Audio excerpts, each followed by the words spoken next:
This is the Horse Radio Network. This is episode 173 of Horsemanship Radio, brought to you by Finishline Fencing, the original and only warranted horse fence of its kind. Horsemanship Radio is a part of the family of the Horse Radio Network. And today we have some fun for you. We're going to talk about science and master farriers and a lame horse.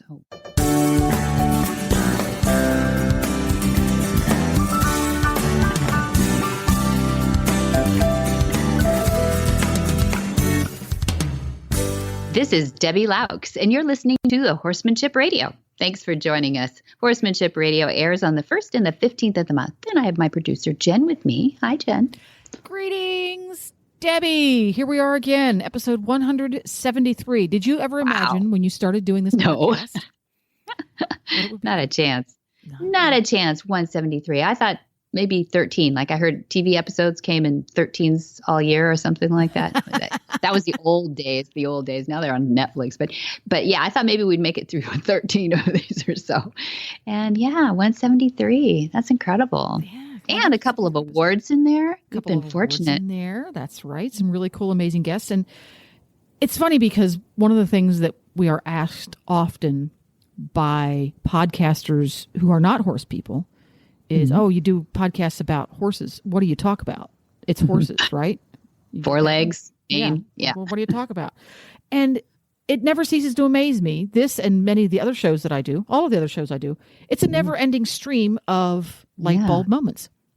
Absolutely. Absolutely. And, you know, we're trying to take with Horsemanship Radio, too. It started off as, well, Monty's sort of known for nonviolent training. Some people call it natural horsemanship, which we've had Dad correct us on that, right? It's not very natural for a carnivore to be jumping on a prey animal and allowing them to like it. You know, it doesn't make much sense.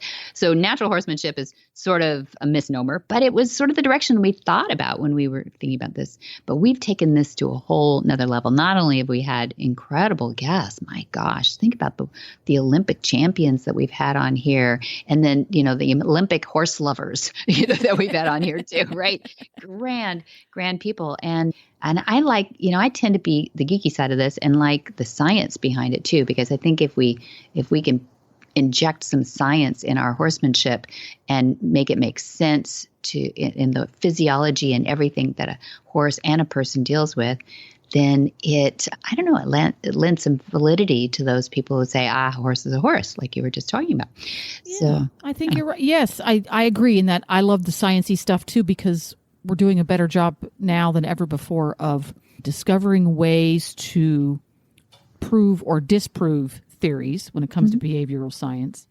Yeah. And I'm one of those people that it works better for me if I understand. I will be more likely to take better care of my truck if I understand how it works. That's true. And I don't understand my truck, and I'm sorry I don't take very good care of it. But one of the light bulb moments most recently, I love to tell everybody about my light bulb moments, is the previous episode from this one, 172. Monty was talking about thigmotaxis. Right. Yes. Which from the complete layman's point of view is the tendency of the horse to be moved towards pressure. Right. And he brought up the idea, and it had never occurred to me before, but when he explained it, it made perfect sense. Light bulb moment. Spatial thigmotaxis. And if you don't know what spatial thigmotaxis is, that means you didn't listen to episode 172. And you need to go back and do that because it was fascinating. And I try to apply the light bulb moments that I have here on the show and the other shows to my everyday interactions with my horses. Okay. Nigel, my big thoroughbred, and Scooter, Glenn's Hackney pony. And whenever I am interacting with Scooter is a very, very mouthy pony. He wants to chew on things. He wants to play with things with his lips. Mm-hmm. And one of the things that has always driven me crazy about Scooter is not only is he very, very into pressure in that it's hyper into pressure for Scooter. Anything that touches his body, he just tenses right up and pushes towards it. Oh, wow. But whenever I work with him, he wants to touch me. He actually seeks out me to create physical pressure. His face is on me. And I just thought, he's just doing that because he wants to irritate me and get slobber all over me when I really don't want to be slobbered on. Right. You think that's what he's thinking? Okay. Yeah. Okay. No. That's what he wants to do. And then your dad brought up spatial thigmotaxis. I'm going, this is very interesting. So I didn't do it. I tried not to do anything differently than I do every other morning, but I tried to be observant and cognizant of what was going on, a little more situational awareness. I wanted to get that better. And I noticed that when I'm with Scooter, if I'm facing him, I'm making what I would call eye contact. I'm facing him, squared up to him. There's Scooter, and we're doing our thing. And I work very, very hard to use as tiny and light a physical signal as I can with him, because I know the into pressure part, he's going to respond better if it's very, very tiny. Right. And then I thought, well, wait a minute. I'm looking at him and he's there and he's waiting for a physical signal of something. But whenever he's got his lips on me, his face on me, he's just touching me. And it's literally touching, just like a dog comes up and when a dog sniffs you, he sometimes sniffs you with his nose physically touching you. It's when I'm turned away from him. And not necessarily with my back to him, but when I get to that about 45-degree angle, that kind of a magical position between horse and human, that is when it is most consistently happening. That's very interesting. And describe what he does then from that moment that you turn at 45. That's when his nose comes over and starts to... He's touching me. He's physically, his little lips rubbing back and forth on my elbow, or he bumps me, or most of the time it's kind of that, that scratchy motion they make with their lip. Yep. It's usually that's the most common one. Okay. So, when two horses are standing together, they get along in a field and they wrap their necks, they're facing opposites, and they wrap their necks over each other's withers and they scratchy, like how the mom does it to the foal. You see that quite often. With little teeth. That he is treating you like another horse. So he's actually, I'm not seeing this, so I'm assuming that he's not picking your pockets for treats or anything. But if I'm going to assume that he is treating your body like another horse sort of would be in the field, that 45 is an invitation. And that's what the mother will do as an invitation for her foal to move and cross a body axis and turn 45 on the angle and avert the eyes. You can still see, little Scooter in your eye. Yeah. Your peripheral vision. That's right. So you're safe. It's not like turning your back on a horse. But you've actually done that invitation to come over here and scratchy. So when a horse does approach you and even touch you a little bit, remember they don't have hands or fingers. So, this is their way of tactile anyway, so some are more tactile than others. But I love that because that he is treating you like part of the family. That's exactly what it is. You're part of the family and you're just going to be, scritchy. Maybe you don't have a wither that I can quite find, but I'd love to rub on you. He's going to go, hey, let's do this. Yeah. Mm-hmm. And mutual grooming. The deer do it too. They do it almost in the same spot. Yeah, of that kind of wither area, the base of the neck. Where they can't reach. So it is such a nice little thing too. But it's a self grooming thing. But it's also a kind gesture. Now, some people will say, "I don't let my horses get in the bubble. I don't like that at all." Yeah. It kind of depends. Are you working right then? If you're in pro level and you're supposed to be training or behaving, or maybe you're saddling or something, then of course you don't want them bugging you, with their face. They should keep a bubble. But horses know when they're at work and when they're at relaxation. I don't want to say play because he loves to do it like when I'm out cleaning the paddock. He lives in a little dry lot. And when I'm out there picking the poops, or if I go out there to pick up the hay nets and bring them back in, he'll just stroll on over. And it's very interesting because of that light bulb moment last week, episode 172. I reacted a little bit differently to it in that, because typically it's, oh, geez, would you just get away? I'm trying to do stuff. You're getting crap all over me, etc. Or it's like, no. You're inside my bubble. You might possibly bite me, etc. Because my horsey upbringing was the horse was never allowed in the bubble. Period. End of story. Mm-hmm. Right. That was pretty common. Very common. Yeah. But I thought, that's just Scooter being Scooter. I just need to turn around and use my body language to say, no, thank you. So that because what I was ended up doing is I was turning that degree unintentionally. I wasn't going, I'm going to turn. I just happened to be at that angle. Or he would present himself to that angle. Yes, that's true. But I was inadvertently giving him mixed signals because my body language was saying to him, oh, invitation time, let's go play. But that's not what I really wanted to say. And then I was saying, wrong answer. And he's going, no, that's the right answer. That's what you're supposed to do. So it was just a complete breakdown of communications, and that what he was saying to me isn't what I was hearing. So now I'm more cognizant of, okay, if I've got my body here and he comes over to rub all over me or to scratchy with his lips, I shouldn't say, how dare you, because that's what I asked for. I need to put my body in a different place, or I need to face him and ask him to back up and move away, or things like that. So that's it. I thought that was kind of Shoulders cool. square. It is it is a light bulb moment. I'm glad you experienced it, because I think a lot of times people look back on, don't do this to yourself, but they look back on their child and they go like, oh, I didn't know so much about horses. How do I apologize to those old, to old Oliver? I wish I could. But don't beat yourself up, because, very few people had observed these things. And look at how long we've been using horses in our cultures, just forever. And so isn't it great that we have a breakthrough? I mean, I think it's wonderful. And if people are wondering, well, how do you tell the horse, I don't want you to? And learn the language equus, study on our Monty Roberts University if you're curious about it. The language would be exactly what a mare does. Really, we don't have their same body, but she'll square up. So you've just put your shoulders square and you put eyes on eyes, and you just be, a little bit more assertive looking, and they'll back off. They're like, oh, okay, she doesn't want me to kiss her today. That's okay. Yeah. It doesn't have to be angry. There's not a drop of adrenaline that has to be raised in the situation. It's a body language. Some people even kind of hold their hands to their chest or your shoulders or whatever, and then kind of raise your elbows a little bit. If you need, like, flapping like a chicken a little bit, if you have a horse that's really kind of getting in your face, you can do that. Or, if you have one, now we're not talking an aggressive horse. We're talking a horse that you ride all the time, or, you've got a horse that's in the pasture. Your soulmate. Yes. Yes, exactly. And they know. That's a great way to do it, though, is just head on over to MontyRoberts.com and hop onto the university, because can you still get day passes? Oh yeah. See, if you've never done it, if you've never gone over there before, and you're just like kind of curious about what is all this, you can go in and get a day pass. What would be a good, because you can search all those videos. What would be a good word to search for to find a basic idea of what we're talking about? I would put language in there to start, because it's going to shuffle it.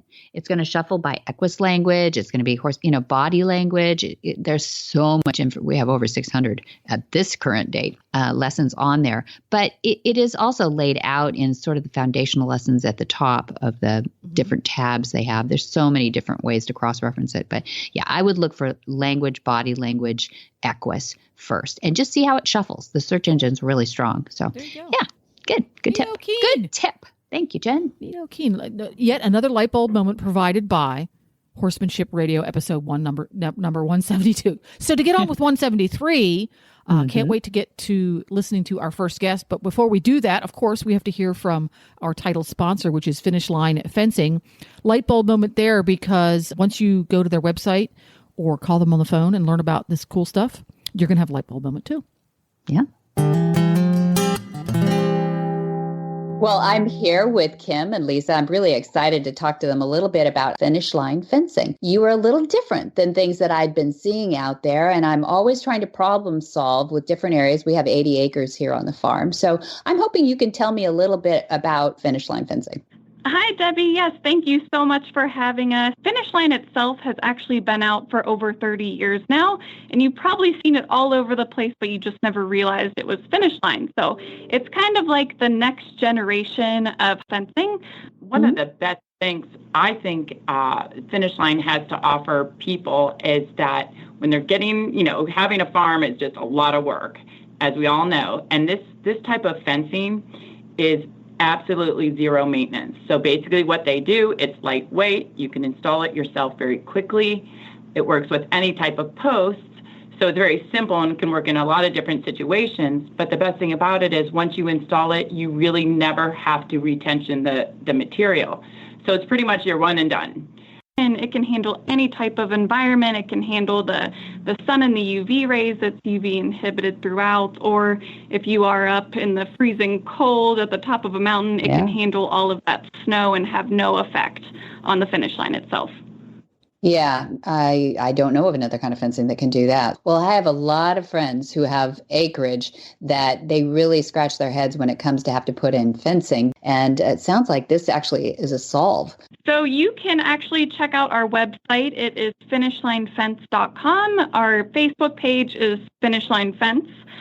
Or give us a call. Our number is 877-625-6100. Susan Tobiasen opened her Newport Beach physical therapy facility in 1987 as a unique total fitness and rehabilitation center. Growing up riding horses, she loved what her Peruvian Paso horses do for mind and body.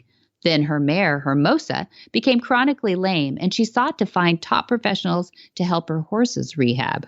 She found hope in certified Master Farrier Coco Fernandez. Well, welcome. I've got two people here who are passionate about horses, and I'm really glad to have you on together. It's sort of a tandem thing because we have in common a lovely mare by the name of Hermosa. And Susan, how old is it? You are the owner of this beautiful Peruvian Paso named Hermosa. And how old is she now? She's 6.5 now, and she's a sweetheart, just a gentle. Yeah. She sure is. And where did you get her? Where did you acquire her? You know what? I got Hermosa from a friend of mine, Nikki Hymas, and she owns a breeding Peruvian horse place up in Sun Valley. But she ended up getting Hermosa from an acquaintance of hers in Arizona. And I'll give you a little background on Hermosa. When she was born, her mother didn't want to nurse her, so they had to take her and then take her into the house, and they kind of hand nursed her human-wise.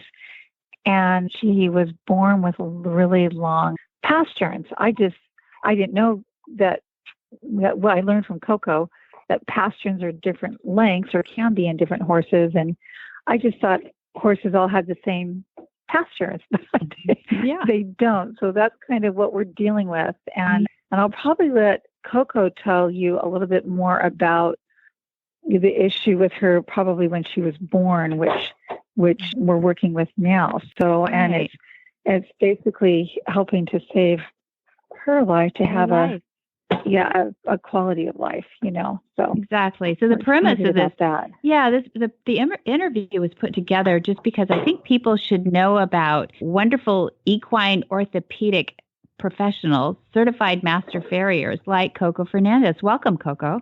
Thank you, Debbie. I'm so glad to have you on. You have a beautiful website, and Coco Caballo, but that's with a B. Yeah. And you would say Caballo, I imagine, but people should look him up because Susan has had horses most of your life, right, Susan? Yes.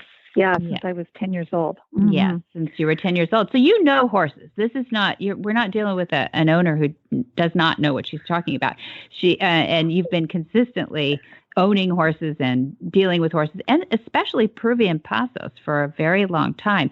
Coco, what's your experience with the gaited horses, the in this case specifically, the Peruvian Paso? Well, I was born and raised in Lima, Peru. There we go. So I've been around Peruvian Pasos and Thoroughbreds. Those are the two main breeds that I've been around in Peru because my family raised Thoroughbreds, and they had a really big stable. They were the number one in South America for 14 years in a row. The name was Quaker State, like the oil, because my grandfather was a rep for the Quaker State oil, so he named the stables Quaker State also. And so I was pretty much born on a racetrack and raised on a racetrack, And then on the other hand, Peruvian Paso is the main horse, overall in the whole country. And so I've been involved in both worlds, which it's funny because they both breeds, they're very alike in their physique, in their angles. They're very slopey shoulders. Mm-hmm. And so that brings, in the longer pasture side and more slopey side, more underslung heels that comes with it. So that's a story to tell about those heels because they're tricky and there's a lot of misinformation about those heels, Well, so, that's a good point, and that is part of our story here. So Susan finds herself with a horse that is little gimpy and not doing well behind. And so when did you get called into it, Coco? Were you after Dr. Luddy, who was the veterinarian on the case? I was called to work on her, what's about a month ago or 3 weeks ago or something like that. Mm-hmm. Yeah. So there's two things that I see in her, conformation-wise. She got long posturance, and her legs are very thin, very petite, to where I can grab the cannon bone and the suspensory apparatus. So that means all the tendons with one hand and close my fingers in the other side. So that, it's a little weak, definitely in that side. There's not a lot of mass bone or tendons there to support her weight. So, and also with the long posture, it comes the underslung heels. And if you grow those underslung heels, it works against you. You're taking support of the horse, not giving the support that people think as you grow the heels, Yeah. So Susan, tell us what was happening to Hermosa. Why did you feel that she needed help? Was she just dead lame? Well, you know what ended up happening, pretty much it was almost a year ago, this coming Christmas. It's about like 10 months ago. And I took her out, and all of a sudden, Peruvian Pasos have a certain gait. And I was just walking her because I could tell she was a little off. And then we were headed home, and she picked up her gait, and all of a sudden it like kept slipping out. It was almost like her back hind leg just kept slipping. And I went, wait a minute. So at that point in time, I got off of her and walked her home.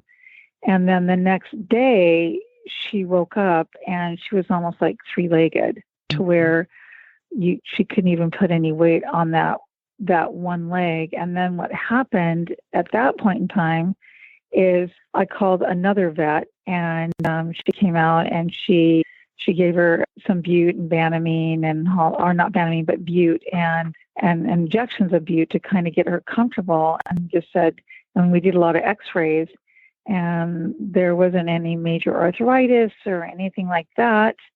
And she said, well, I don't know what to tell you. Just give her the bute, and that's it. I mean, she never even looked at her conformation of her legs like Coco was describing.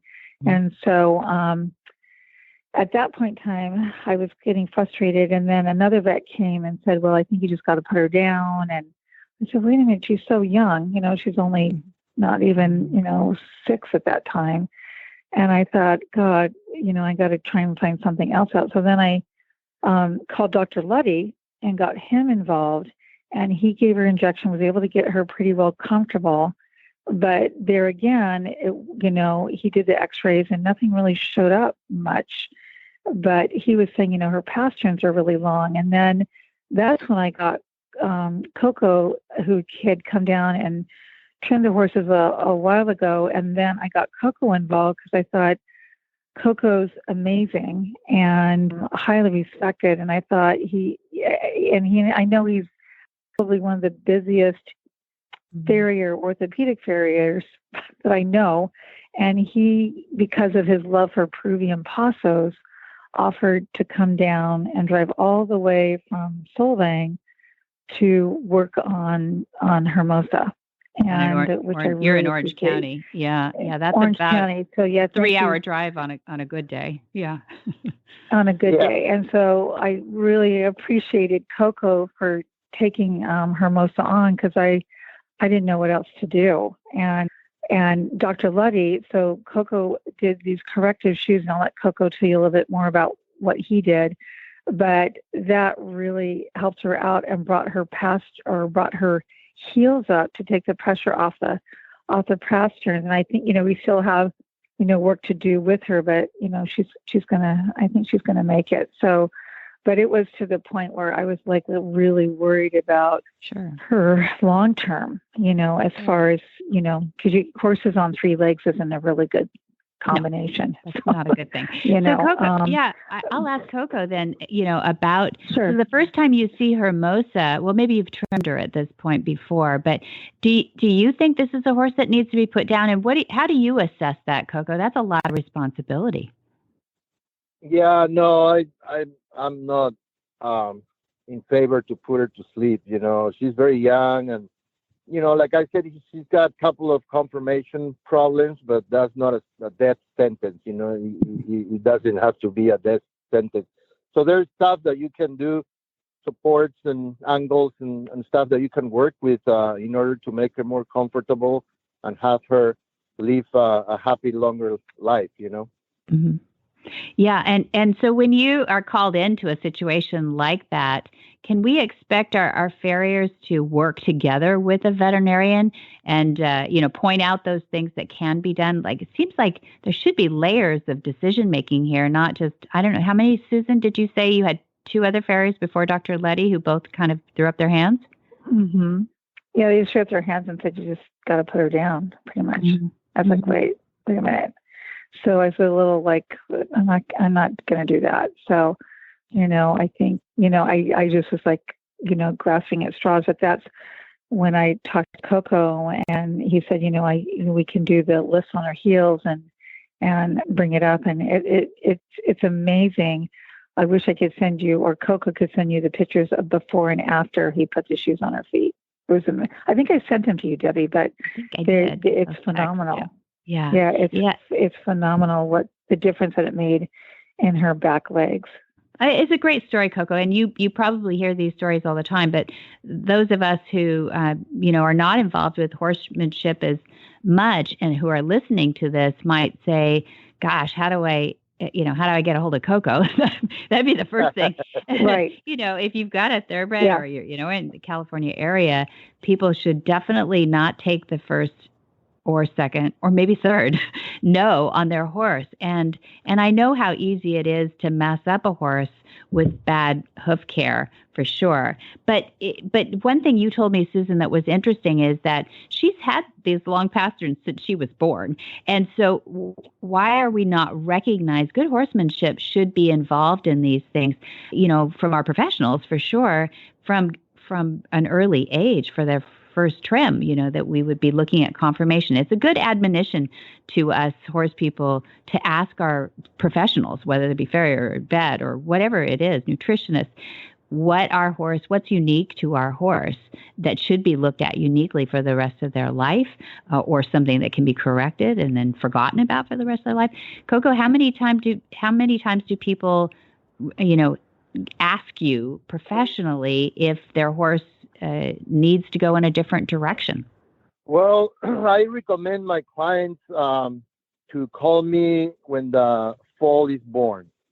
And I'll go there in the first few days, in the first 3 to 5 days a week, within birth, to assess the foal and see what I can do to make it better, because a herd of horses will travel 20, 25 miles a day in looking for better pastures and water, etc. So a foal is dropping the ground, he's going to get up and he's got to follow the herd for 20 miles.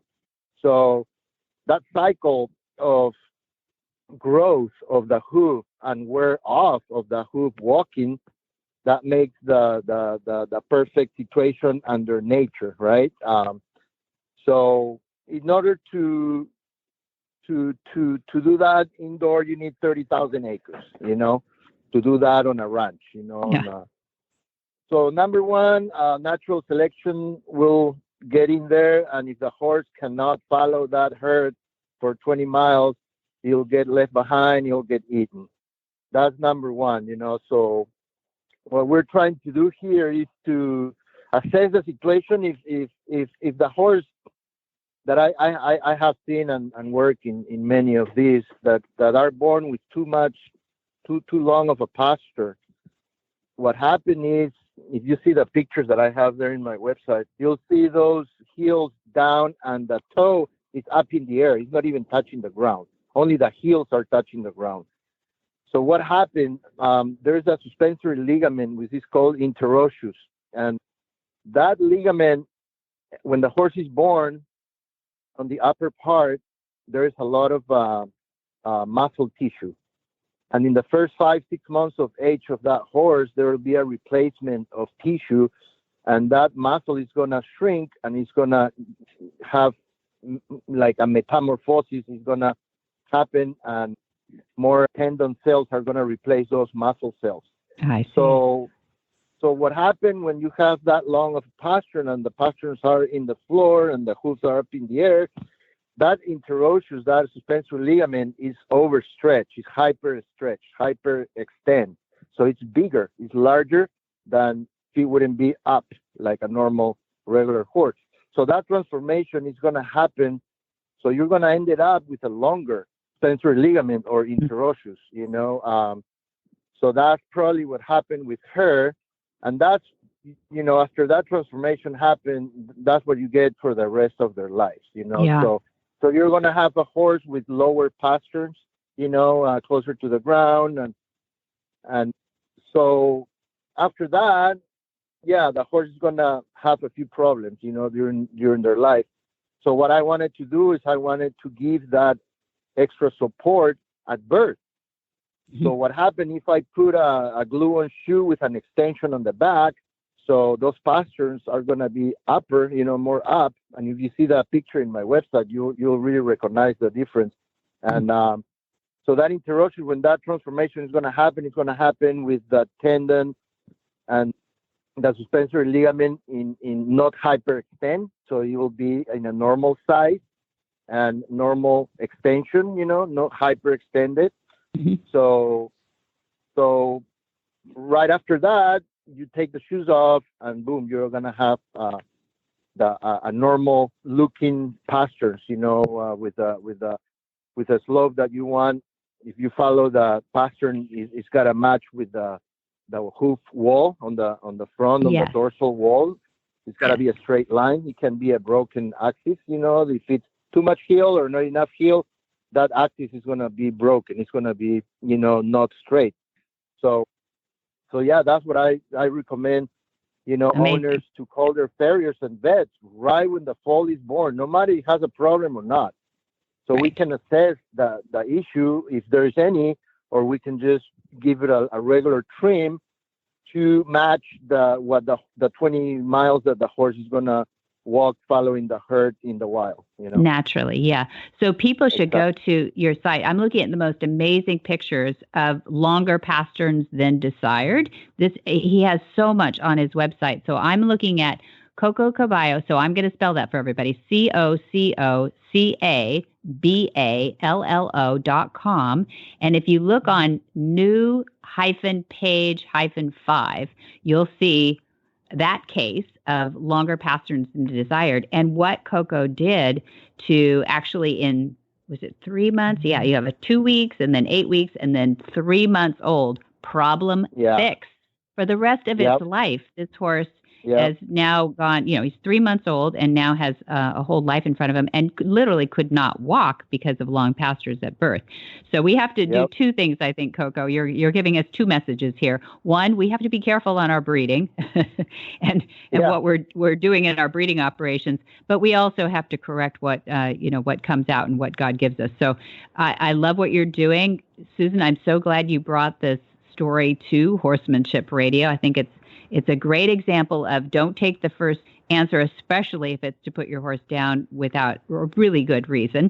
And obviously, there's no good reason here. Hermosa can have a great life in front of her. We wished we'd gotten, Coco and Hermosa together when she was first born, but we can still we can still correct. And that is true too in all the conformation of a horse's body. The more we can do correctly from an early age, building muscle, building frame on our horse, the more that body will hold up over the years too. And we do like watching a really responsible trainer do that. So thank you, Coco, and thank you, Susan, both for sharing this.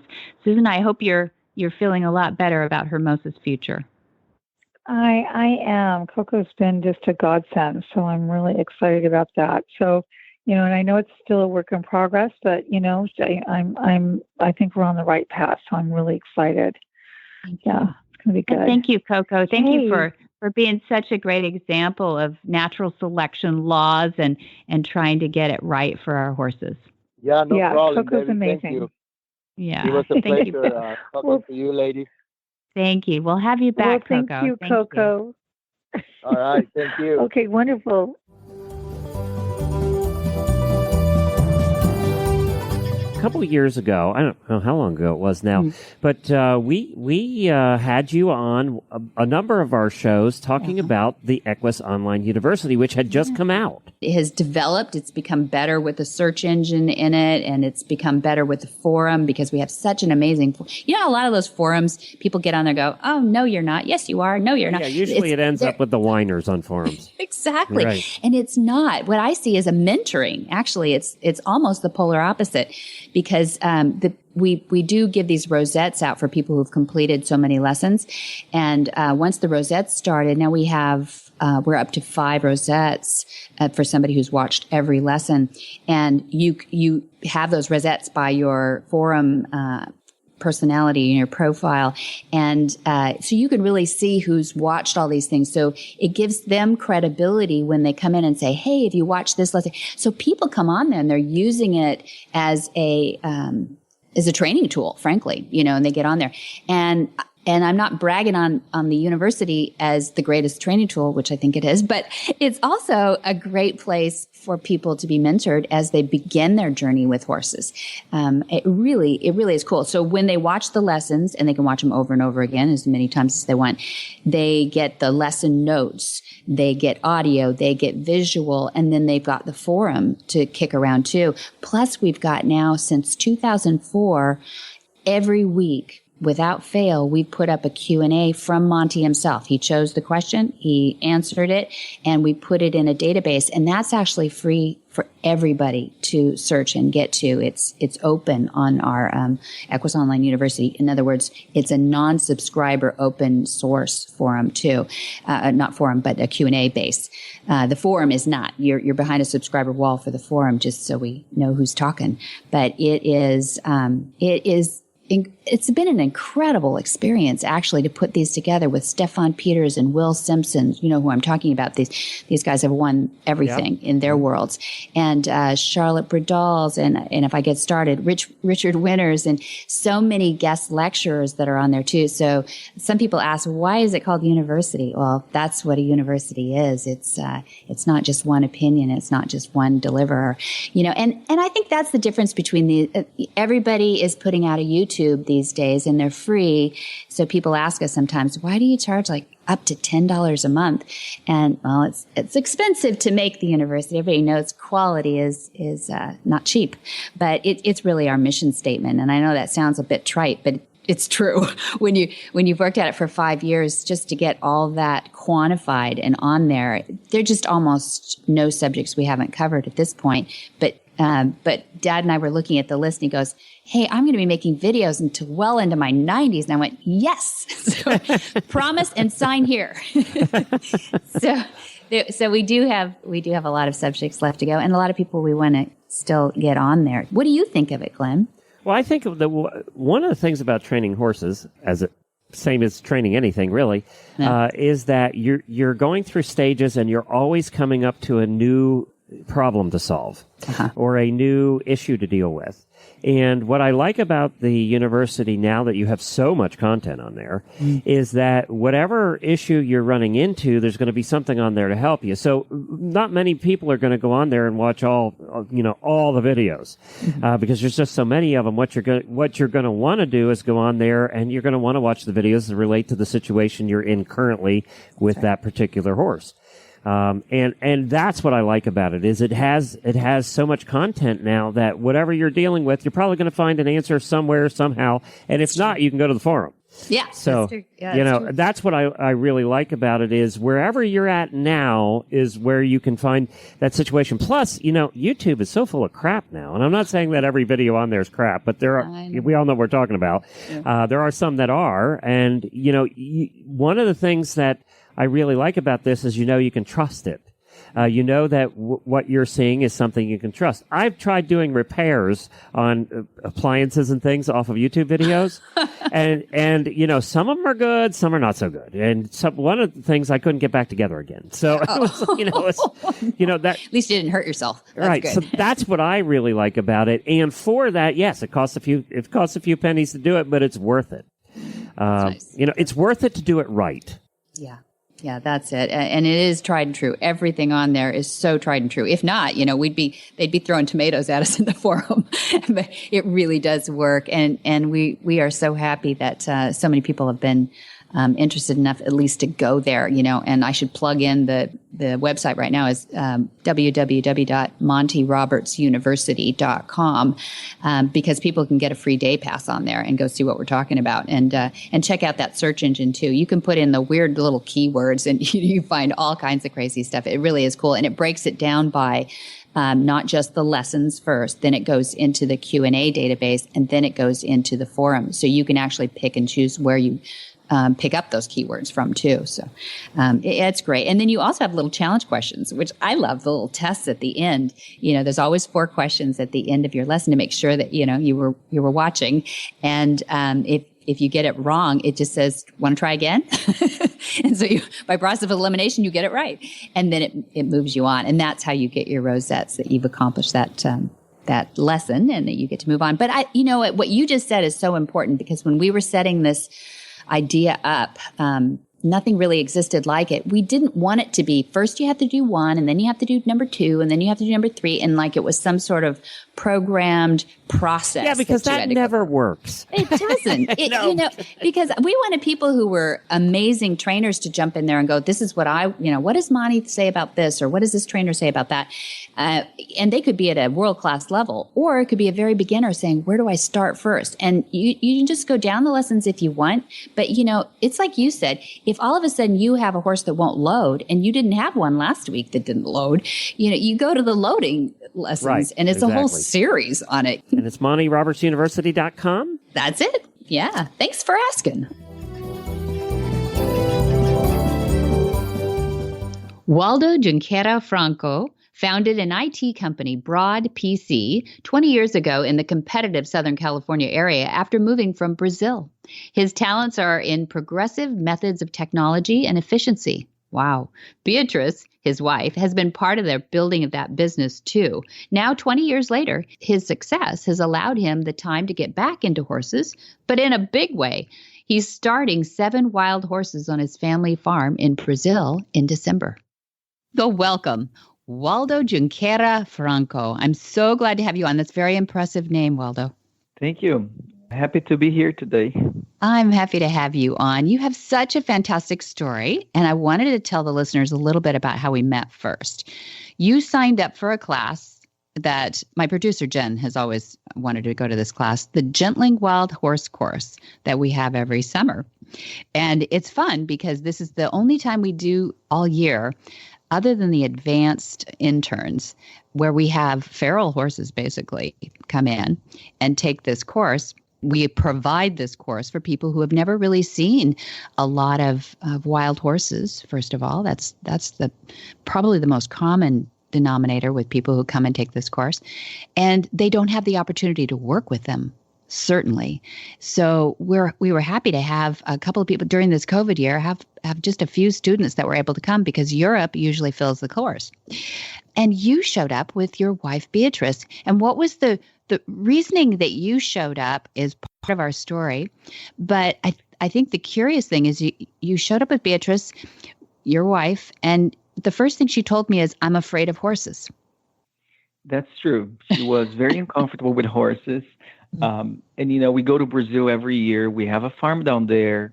And one of the things that bugs the hell out of me, excuse my words, is that I love to go to the farm and I like to ride horses when we're there, but she never wants to go. And when we found Monty Roberts and we brought her there, and we had this amazing experience with Monty on the Gentling Wild horses, she started to get familiar with the horse and becomes more comfortable. And now she's asking me, she wants to go to the farm. She can't wait to go to the farm. That's what I've been waiting all my life to hear from my wife. Fantastic. I know the farm in Brazil. And so tell us a little bit about the history of your family farm in Brazil. So I was raised during the summer vacations, and over the weekend, we would go to the farm. We have a farm which is like 15 minutes from the city. So I used to go with my grandfather, and, we would ride horses over the weekend and have fun. It's being a family fun for us. It's business for my grandfather. They did dairy that was the main business, was dairy. Nowadays, it's a lot of leased the sugar cane plantation, but we always had horses there, and, we had fun with horses when we were kids. Mm-hmm. And that's on my mom's side. On my father's side, he hired a piece of land and he sold young, but somehow he managed to buy some manga largas and give me some manga largas when I was a kid to have at my grandfather's farm on my mom's side. We should explain. We should explain what a manga larga is. Manga larga, it's a breed in Brazil that started in the 1800s. It was a mix from Alto Rio from Portugal. It was a breed from Portugal that was brought to Brazil. And, believe it or not, my ancestors were the ones that started the breed in Brazil back in 1812. Amazing. So somehow, I think it was on my bloodline to deal with horses, but it's been dormant for 20 years because I moved to the U.S. and when I was like 19 years old, and I had never dealt with horse here until I came to know Monty's farm and Monty's method. It's a great place to start. That's how we ended up there. Yes. Yeah. I think it's fantastic. You ended up here in a very roundabout way. You could tell that story. Yeah. So, the reason we ended up there, my wife and I, we were, at the jacuzzi talking, okay, we're going to go to Brazil this year. I want to go to the farm. I was telling her, I always loved going to the farm. And, we have like about 7 horses that are sitting there for a few years now. They're breeding and all of that. And they're like wild horse. No one is dealing with them. They haven't been touched. So I told her, I said, look, we need to hire someone to, over there, like how they say it, to break the horse, right? And over there, you pay like someone a salary per month. It's based, Brazil's not by the hour, it's based on salary, minimum salary. So you pay one salary a month to someone to, break your horse, and it takes like 3 months. And then I said, well, let me Google this, right? Let me Google how to tame a horse. And then I saw in Brazil a video of a person doing or starting a horse on a very different method I had never heard about, a gentling way of dealing with horses. And then something clicked. I said, wait a moment. I have a cousin in Brazil that he got a job at Experian Corporation in Brazil. And right at the beginning, he got sent to this farm in California to learn how to partner with a horse, even though he's not a horse person. Right. Yeah. He told me there was something about partnership with horse that's good for business, on how to deal with horses. You learn how to deal with people and with a team of people. So I remember he mentioned something about that. So I checked my WhatsApp history, and then I saw Monty Roberts on the picture he had sent me. And then I went and Googled, and then I found out you guys had classes, and there was one starting. And then a week later, we had signed up for the classes, and we came for a couple of days. We stayed a couple weeks. Yeah. And we had a fantastic time. So now there was me dealing with horses before knowing Monty, and before knowing Monty Roberts, and there's the after, and now we have this upcoming trip that we start talking about back then on the jacuzzi, what we're going to do with those horses. We're going to hire someone to break the horse.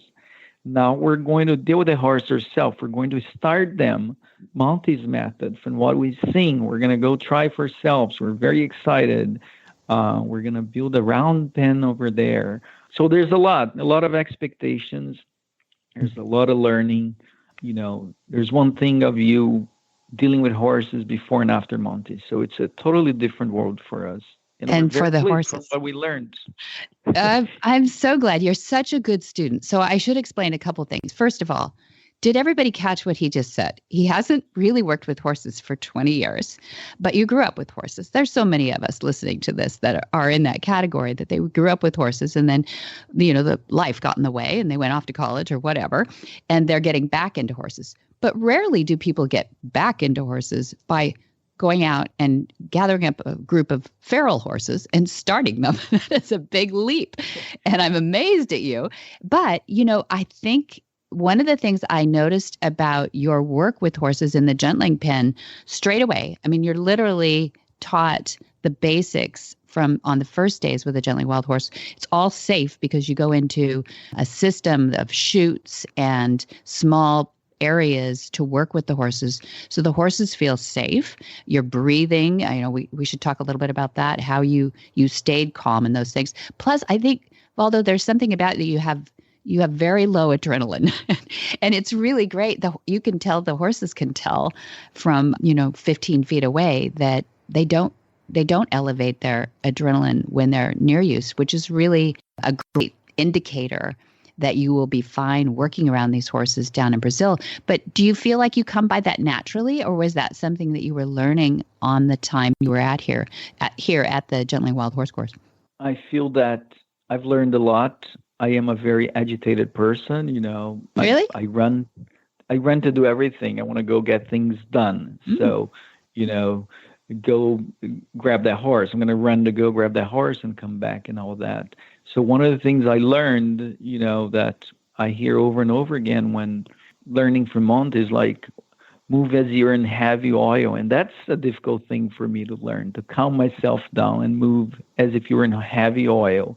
And one of the things I learned, like you said, is breathing, to bring your adrenaline down. That's an important thing, the diaphragmatic breathing that I never heard before. And it's something I've been working on. So it can help me be calm with the horses. But overall, I think the most important thing is overcoming my fear, just like my wife overcame hers. Even though I like horses, I do have a little bit of fear. You think they're going to kick you because you don't know them anymore.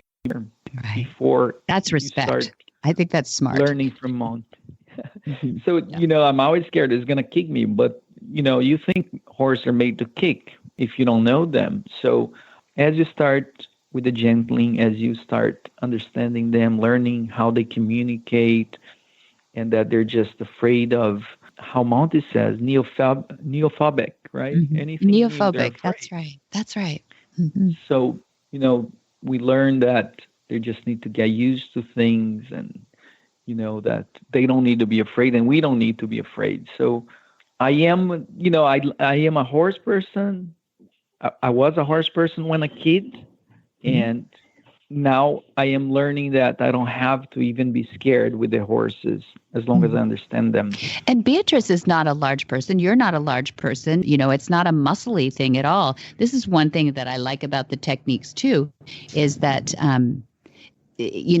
there's a pervasive number of women in our industry here in the United States.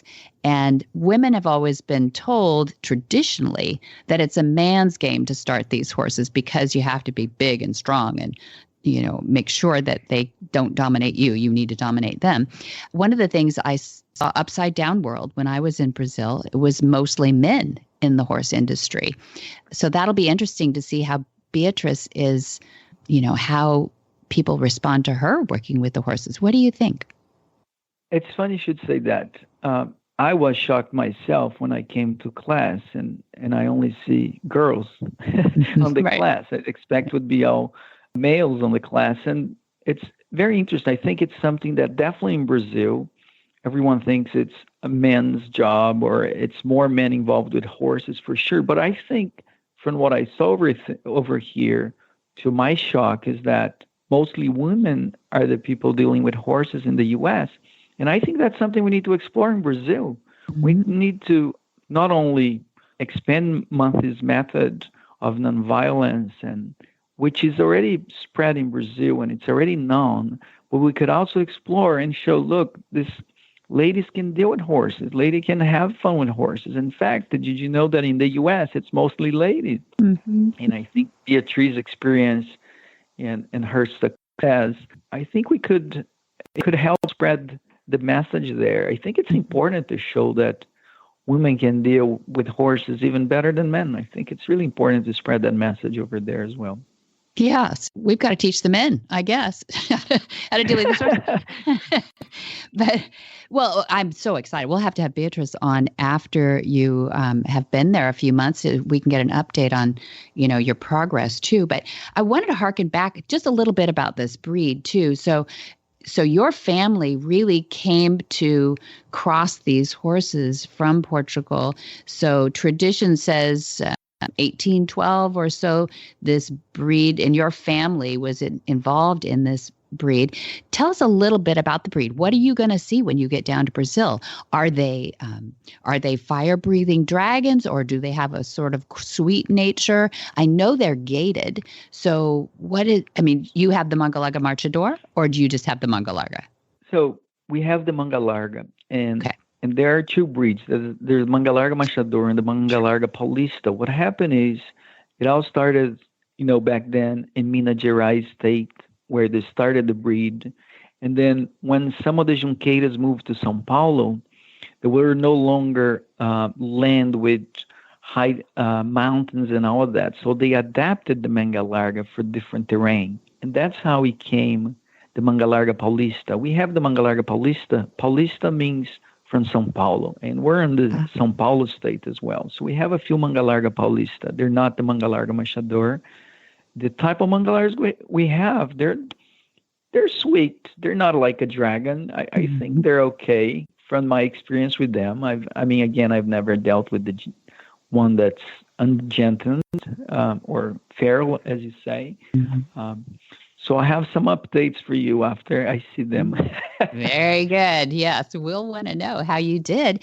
And so you're going to build a round pen, and I know you talked a little bit about having some way to contain them in a smaller area, not a chute per se, but our chutes are not what people think of as like a squeeze chute or a cattle chute. Really, it's just a safe place for the horse. Do you remember your exercises to get the horses to feel safer in the chute than they did outside the chute? I absolutely remember. That's one thing I think about every day, and that's the first thing on my list of plans. So our plan when we get there is, to grab those horses. So the idea is that we're going to take about 10 days to build a round pen. While our round pen is being built, those first 10 days, we would like to start using the methods of desensitizing the horses, as we learned at the Gentling Wild Horse with Monty. So the one thing, as you were saying, that I remember, we have a cattle chute. So, but I remember at our farm, at the cattle chute, at the corral, it's like a little corridor. There's a gate in front of the chute and one in the back, just like you have at your Gentling Wild Pen. So what we'll do, we're going to learn on how to keep them inside of the chute. We're going to pressure them while they're out. We're going to lower the energy when they're in until they're comfortable being in without any pressure. So I absolutely remember this, and I can't wait to try it. It's so much fun to see them. I mean, we always explain that horses are not den animals. They're typically not looking for a cave to live in. They like to see all around them and picture the horses on the Mongolian steppes or something. They can see for miles and miles in each direction. That is more the comfortable environment for horses. So it's counterintuitive to think that they would feel safer in an enclosed area than they would in the bigger, say, round pen area, 50 feet across or whatever. But when you are, as the human, the predator out there, and your breathing is shallow and you do the, huffy puffy stuff and the eyes are on eyes, you become an uncomfortable environment for the horse. And pretty soon, when they go inside the chute and you breathe down and everything goes calm, how long did it take you before the horses started saying, you know what, I'll stay in this chute, thank you, even though the gates are open? Debbie, took less than 10 minutes. Yeah. It was unbelievable. Nobody will believe that, Waldo. You know that, right? But it did. I wouldn't believe myself if I hadn't seen. And listen, anyone that has dealt with horses, how in the world would I know you're not supposed to look a horse in the eye? That means goes away, So you learn so much that you have no idea. It's unbelievable, the join up experience. It's a different world. I had no idea, and I've also watched some videos at the uni, and it's amazing. Like, how you're going to get the horse on the pasture? That's my first problem, right? I'm going to get in Brazil. I have these wild horses. Yeah. And they're going to run away when I approach them, right? So I even learned how to do join ups in the pasture by watching some videos. And I actually did the join up class too. And then one of the exercise was like, you guys have to do a join up on the pasture. But I had already watched the video on uni, and that helped me. So there's so much stuff that you can learn about horses that will change your perspective. Yeah, it's unbelievable. I agree. So, and finally, too, I think we should bring it around to your world right now. You live in the Long Beach area, and you've worked for the 20 years as you have your own company in technology, and you do a lot of work with major businesses, but you also raise 2 kids. What do you think these concepts have changed maybe in your approach to either raising your 2 little boys that are so adorable, or maybe even your business models? I can tell you that Beatriz, my wife, has said, I've improved on the way I talk to the kids after doing Monty's Methods course with the horses. And I think it's about one of the things that I learned that I believe will help me dealing with my team in my business and with my kids is that it's the positive instant consequences, you say. I think we need to focus more on rewarding the positive thing that our kids does or our team members does, rather than focus when they do something wrong. You say, look, that's wrong. You shouldn't be doing that. Because we're very quickly to tell, hey, you're doing something wrong. And we should be quickly telling how great they're doing when they're doing the right things. So I think that's the most important message I take for my life right now. And yes, we live in Long Beach now. Have a couple kids, 7 years old and a 3 years old. Then at Broad PC, we do IT consulting for many different businesses. And our job is to deal with people. Most of the time, frustrated people, because a lot of people, they don't understand technology and they get very frustrated about it. Mm-hmm. And you got to deal with all types of people. I think I'm going from one into pressure business to another one. You've learned that into pressure. Yes. We're trying to get off pressure, aren't we? All the time. That's right. So I'm going from into pressure to going off pressure with the horses, hopefully. Yeah, you will. Well, it'll be really exciting to follow your story. We're really excited that you're going to be here for Thanksgiving. I'm really excited. Your family is now our family, and we're having so much fun together. So between helping the farm become more progressive technology-wise with our internet, and we're helping you with your horses, I'm really excited about this alliance. We're very excited too. We're very happy to have met you and your family, and we're very happy to be with you guys at Thanksgiving. But overall, I think just knowing your world, one of the things that Monty says when you're dealing with a horse is like, leave all the malice behind. Mm-hmm. And I feel that every time you walk into Flags Up Farm, it's like you leave everything behind. Mm-hmm. That's very nice. It's a calming world. It's a world of good, and it's amazing. We're very pleased to have met you guys, and we're excited. I mean, we just learned about you guys, and we jumped in. We fell in love with the course, with the methods, with the horses, and hey, we're going to Brazil with a new purpose now. I love it. To spread the word, Yeah. Thank you, Ambassador. It's great.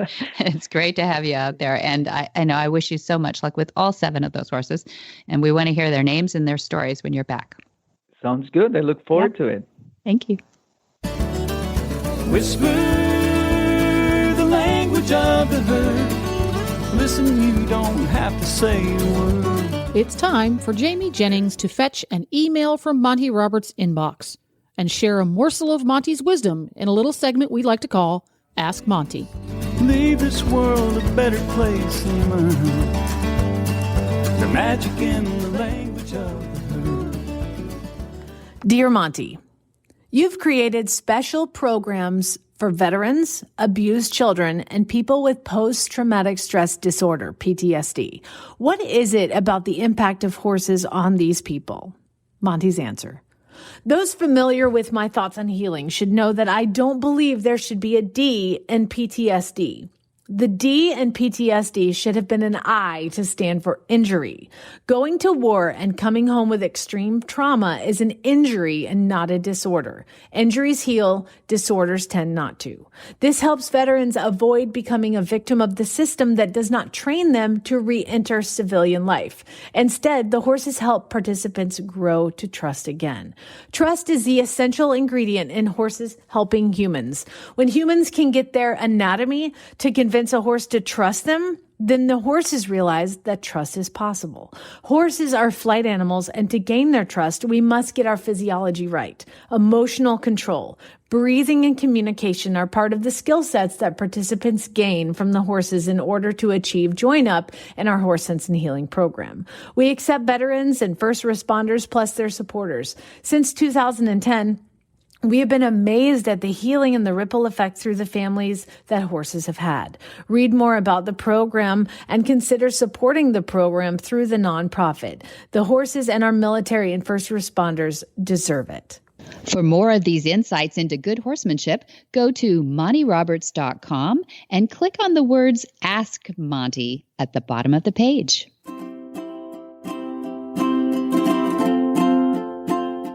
Coro is your source for all things horse.